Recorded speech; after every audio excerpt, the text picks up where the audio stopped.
vitse-prezidenti Leyla Əliyeva və Arzu Əliyeva da dəflədə nümayiş etdirilən milli geyimlərimizi maraqla izlədilər.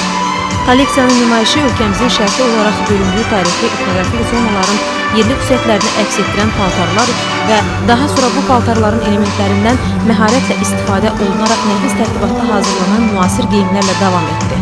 Geyim kolleksiyasının nümayişi xüsusi olaraq bu məqsədlə bəstələnən musiqi ilə müşahidə olunurdu. Kolleksiyanın növbəti hissəsini plastik mövzularda geniş işlənən elementlərdən istifadə olunaraq yaradılan müasir geyimlər təşkil edirdi. Burada həmçinin xalqımızın zəngin daxili aləmini, dünya görüşünü, milli xüsusiyyətlərini və estetik zövqünü əks etdirən qədim xalçaçılıq sənəti nümunələrinin incə ornamentlərlə naxışlarından istifadə olunaraq hazırlanan geyimlər nümayiş olunurdu.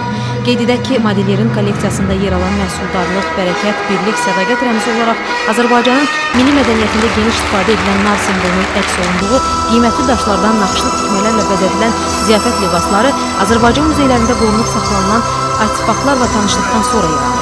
Kolleksiyanın son hissəsinin tərəqqi və inkişaf rəmzi, Odlar Yurdu Azərbaycanın simvollarından biri hesab olunan alov əks etdirən qırmızı və qara rəngli naxışlı tikmə və mozaikalarla hazırlanan ziyafət libasları təşkil etdi. Moda nümayişindən sonra ürək sözlərini bölüşən məşhur İtalyan modelyeri Renato Balestra Bakıda olmağından qürur duyduğunu dedi və tədbirin təşkilinə görə Azərbaycanın birinci xanımı Heydər Əliyev Fondunun prezidenti Mehriban Əliyevaya dərin minnətdarlığını bildirdi. Diqqətə çatdırdı ki, o, layihə çərçivəsində Azərbaycanın milli ornamentlərinin tarixini və xüsusiyyətlərini araşdırıb, şərq koloritinindən ilham alaraq Azərbaycan milli elementlərinin müasir Avropa dəbrində tətbiq edir.